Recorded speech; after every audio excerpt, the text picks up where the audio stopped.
శ్రీకాకుళం జిల్లా ఇచ్చాపురం నియోజకవర్గంలో కొన్ని మండలాలకు జనసేన పార్టీకి సంబంధించి నూతన అధ్యక్షుల నియామకానికి సన్నాహక సమావేశాలు జరుగుతున్నాయి. ఈ నేపథ్యంలో మండల అధ్యక్షుల పేర్ల ప్రకటనకు సంబంధించి జనసేన పార్టీ జిల్లా అధ్యక్షులు పిసిని చంద్రమోహన్ స్పందించారు. మండల స్థాయి అధ్యక్షులు నియామకానికి సంబంధించి పార్టీ ఆదేశాలు ఏమీ లేవని స్పష్టం చేశారు.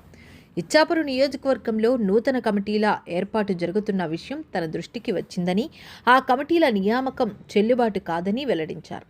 నియోజకవర్గ స్థాయి, గ్రామ వార్డు స్థాయి వరకు 5 బాధ్యులు ఉంటారని, ఇది పార్టీ విధానమని వివరించారు. ఇదివరకు మాదిరి నియోజకవర్గానికి 1 బాధ్యులు ఉండరని, 5 ఉంటారని, అదేవిధంగా మండలాలకు, పంచాయతీలకు, గ్రామాలకు, వార్డులకు ఇదే విధానం ఉంటుందని, ఇది పార్టీ నిర్ణయమని చెప్పారు. ఏ ఒక్కరో ఒకరిని నియమించే విధానానికి జనసేన స్వస్తి పలికిందన్నారు. ఈ విషయంలో జన సైనికులకు దిశానిర్దేశం చేస్తానని, ఆందోళన చెందాల్సిన అవసరం లేదని, క్షేత్రస్థాయిలో పనిచేసే వారికి తగిన ప్రాధాన్యత లభిస్తుందని పిసిని పేర్కొన్నారు. గడిచిన వారం రోజులుగా ఈ నియామకాల పట్ల జన సైనికులు పరస్పర అభిప్రాయాలను వెల్లడిస్తున్నారు.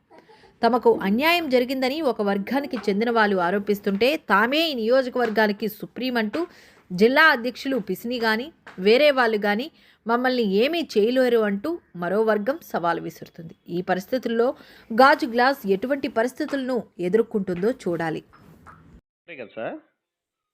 అవును సార్. సార్ నా పేరు భావన శ్రీకాంత్ సార్. నేను ఉద్దానం పేపర్ ఎడిటర్ని యూట్యూబ్ ఛానల్.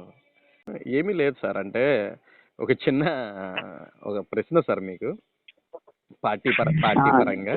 అంటే ఇక్కడ మనకి ఇచ్చాపురం నియోజకవర్గంలో ఇప్పుడు కొత్తగా కమిటీలు ఏర్పాటు చేస్తున్నారు సార్. మండలాలకి అధ్యక్షుల్ని నియమిస్తున్నారు. అందులో భాగంగా కవిటి మండలానికి ఒక అధ్యక్షుడిని ఎంపిక చేశారంట. సోంపేట, కంచిలి ఇంకేదో ప్రాసెస్ లో ఉన్నాయి. అలా ఓన్లీ ఫైనల్ కమిటీతో కంపెనీ ఇవన్నీ వాళ్ళందుకు వాళ్ళు అనుకోవడం తప్ప జరిగే కాదు. ఆ తర్వాత దానికి ఒక ఇది ఉంటుంది, దాని ప్రకారం జరుగుతుందండి. పార్టీ నిర్ణయిస్తుంది, పార్టీ ఒక ఫైనల్ కమిటీ నేస్తుంది. నియోజకవర్గం కూడా 5 నేస్తుంది. నియోజకవర్గానికి కూడా ఇంత ముందులో 1 ఉండరు, 5 ఉంటారు. ఓకే, అంటే నియోజకవర్గానికి కోఆర్డినేటర్స్ కూడా 5 ఉంటారా సార్? గ్రామానికి కూడా 5, వార్డుకి 5 సమన్వయంతో వెళ్ళాలి. అంటే ఇప్పుడు మండలానికి 5 అధ్యక్షులు వస్తారా భవిష్యత్తులో? సమాన హక్కులు అధ్యక్షులు అని అందరూ.